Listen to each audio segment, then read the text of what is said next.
নমস্কার বন্ধুরা, আর জি কুকিং চ্যানেলে আপনাদের সবাইকে স্বাগত। আজ নিয়ে হাজির হলাম চাল কুমড়োর মোরব্বা নিয়ে। আমি এখানে একটা চাল কুমড়ো নিয়েছি। চাল কুমড়োটা এখন আমি কেটে নেব। এই রকম পাকা চাল কুমড়ো নিতে হবে, তাহলে মোরব্বাটা খুবই সুন্দর হয়। আর পাকা চাল কুমড়ো বুঝবেন কিভাবে? চাল কুমড়োর গায়ে এরকম সাদা হয়ে গেলে বুঝতে হবে যে চাল কুমড়োটা একদমই পাকা। আমি 2 খণ্ড করে কেটে নিয়েছি। এবার মোটা করে খোসা ফেলে দেব। মোটা করে খোসাটা ফেলতে হবে, সবুজ অংশ কিন্তু কোনোভাবে রাখা যাবে না।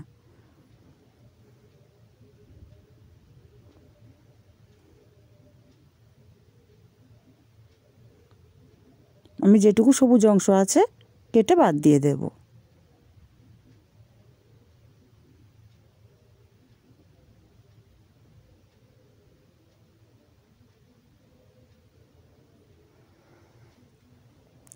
এবার মাঝখানের নরম অংশটা একদমই ফেলে দিতে হবে।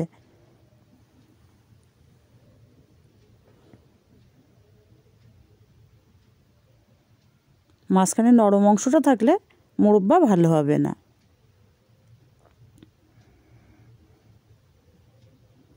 এবার আমি বড় বড় পিস করে কেটে নেব।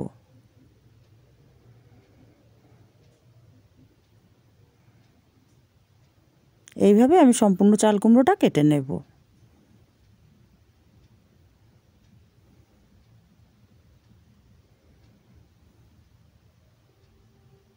বড় বড় পিস করলে দেখতে ভালো লাগে। আমি সব চাল কুমড়োটা কেটে নিয়েছি। এবার একটা কাঁটা চামচ নিয়ে এটা ছিদ্র করে নিতে হবে।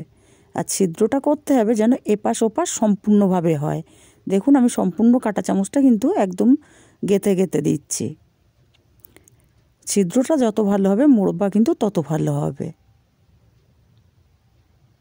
কোনো জায়গায় বাদ দেওয়া যাবে না।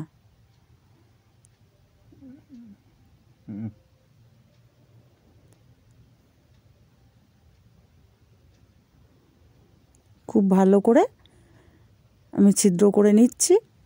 আর চাল কুমড়োটা ছিদ্র খুব ভালো হয়েছে কি না সেটা বোঝা যাবে, চাল কুমড়োটা চাপ দিলে কিন্তু জল বেরোবে। দেখুন জল বেরোচ্ছে, তাহলে বুঝতে হবে যে চাল কুমড়োটা খুব সুন্দর করে ছিদ্র করা হয়েছে। আমি একইভাবে সব চাল কুমড়োগুলো ছিদ্র করে নেব।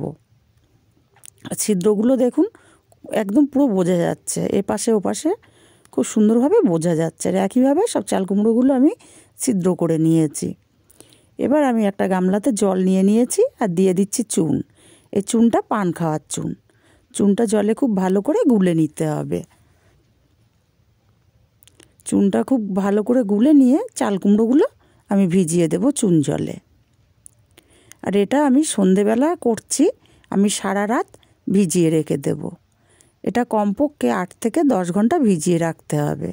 চুন জলে যত বেশি টাইম ভেজানো থাকবে মোরব্বাগুলো সাদা হবে আর শক্ত হবে।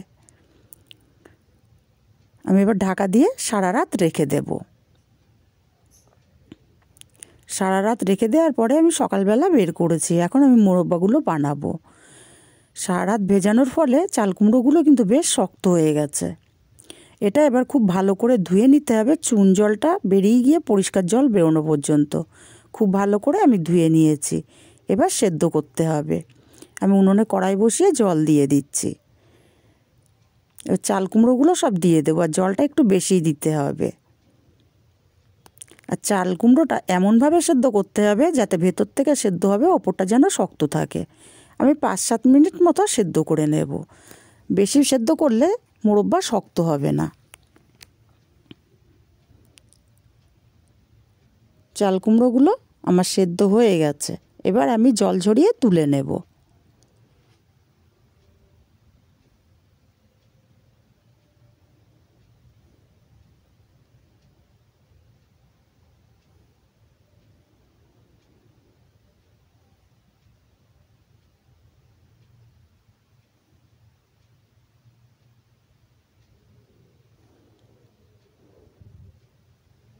আমি সব চাল কুমড়ো তুলে নিয়েছি। কড়াইটা পরিষ্কার করে নিয়ে এই কড়াইয়ের মধ্যেই আমি গরম চাল কুমড়োগুলো দিয়ে দেব। আর দিয়ে দেব এখানে 300 গ্রাম চিনি। আমি আজকে মোরব্বাটা বানাবো।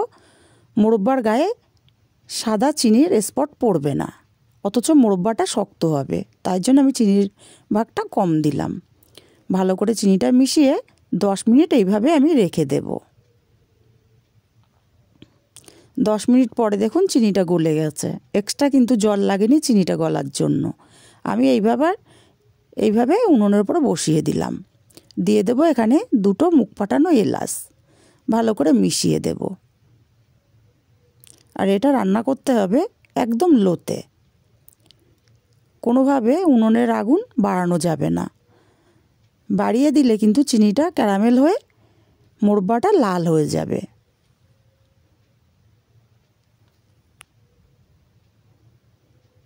আমি উনুনের আঁচ একদমই কম রেখে মোরব্বাটা করে নেব। আর এখানটায় দেবো আমি 1 চামচ কেওড়া জল, কারণ অনেকের চাল কুমড়োর গন্ধ লাগে মোরব্বা খেতে গেলে, তাই জন্য আমি কেওড়া জলটা এখানে দিলাম।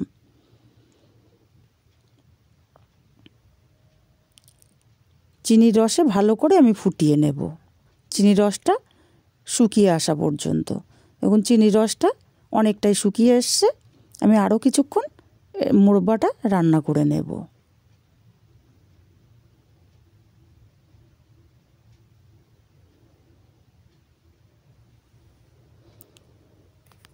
উল্টে পাল্টে ভালো করে চিনির রসে ফুটিয়ে নিতে হবে।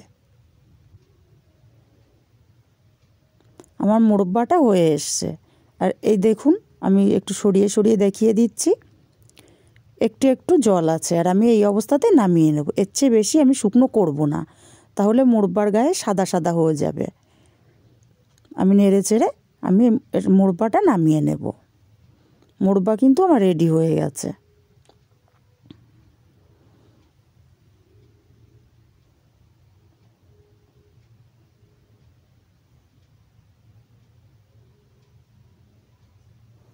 আপনারা যদি ভাবেন যে মোরব্বার গায়ে সাদা সাদা হোক, তাহলে আর একটু টানিয়ে নিতে পারেন।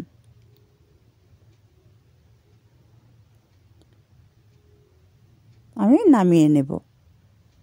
নামিয়ে একটা নেট নিয়ে নিয়েছি, আর নেটের ওপরে ফাঁকা ফাঁকা করে ছড়িয়ে দেব, যাতে একটার গায়ে একটা না লাগে, তাহলে এক্সট্রা যে রসটা আছে সেটা ঝরে যাবে। আমি এইভাবে 8 থেকে 10 ঘন্টা রেখে দেব। 10 ঘন্টা পর আমার মোরব্বা কিন্তু রেডি। দেখুন কতটা শক্ত হয়েছে, আমি যেভাবে ফেলছি আপনারা বুঝতেই পারছেন। আমি আপনাদেরকে একটা ভেঙেও দেখিয়ে দেব।